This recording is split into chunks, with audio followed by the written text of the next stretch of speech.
Assalamualaikum warahmatullahi wabarakatuh. Perkenalkan, nama saya Raya Sekar Septa Aji, nomor absen 34 dari kelas 11-2. Di sini saya akan menjelaskan materi tentang perlawanan bangsa Indonesia terhadap penjajah bangsa Eropa hingga awal abad 20. Pertama, strategi perlawanan terhadap penjajah bangsa Eropa sampai awal abad 20. Pada masa penjajahan bangsa Eropa, berbagai daerah di Indonesia melakukan perlawanan untuk mempertahankan kedaulatan dan kebebasan.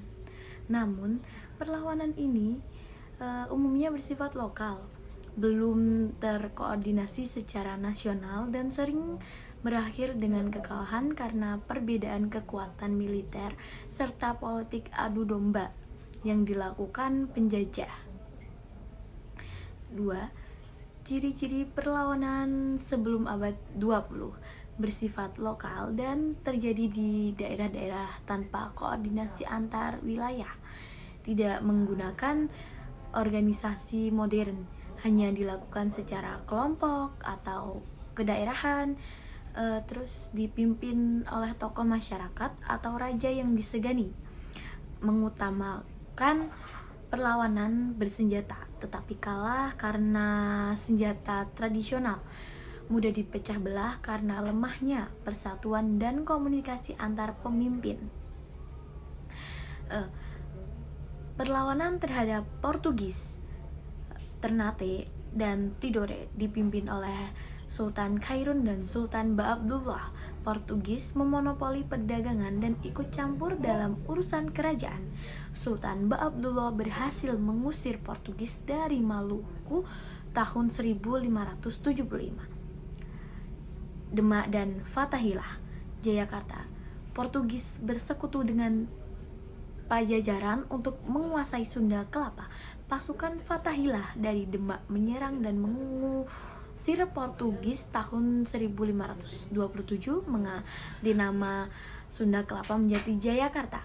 Kesultanan Aceh di bawah Sultan Ali Mukhayat Shah dan Iskandar Muda, Aceh menentang Portugis di Malaka. Meskipun serangan ke Malaka gagal, perjuangan berlanjut hingga Malaka akhirnya jatuh ke tangan VOC pada tahun 1641. Perlawanan terhadap VOC Belanda. Kesultanan Mataram di bawah Sultan Agung, Mataram menyerang Batavia dua kali, 1628-1629, gagal karena kekurangan logistik dan wabah penyakit. Setelahnya, di masa Amangkurat I, Mataram justru bekerja sama dengan VOC. Kesultanan Banten dipimpin Sultan Ageng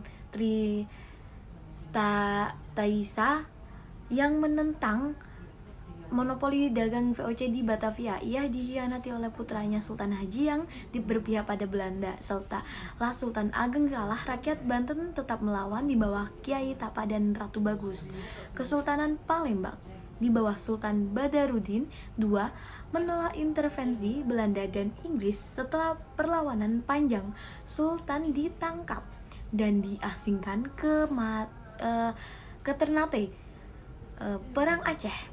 Belanda ingin menguasai Aceh, tetapi rakyat menolak tunduk.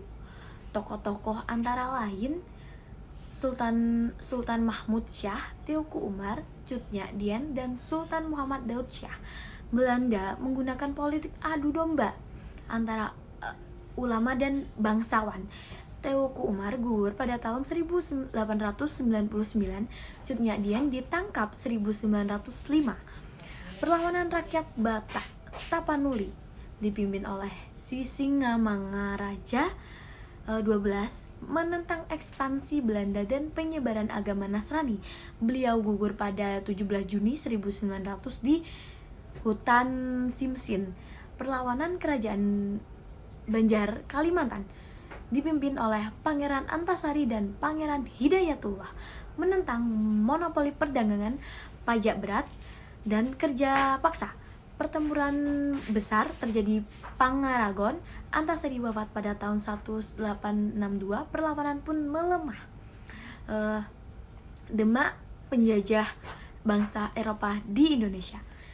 Bidang politik, pemerintah dan kekuasaan diambil alih bangsa Eropa. Rakyat pribumi hanya dijadikan bawahan. Bidang hukum, muncul sistem hukum Belanda. Banyak istilah hukum seperti onslang masih digunakan. Bidang ekonomi, timbul sistem tanam paksa, sewa tanah dan kerja kontrak yang menyengsarakan rakyat. Bidang sosial, terjadi perubahan dalam pendidikan, gaya hidup, dan bahasa. Banyak kata Belanda dan Portugis diserap seperti bengkel dan mentega.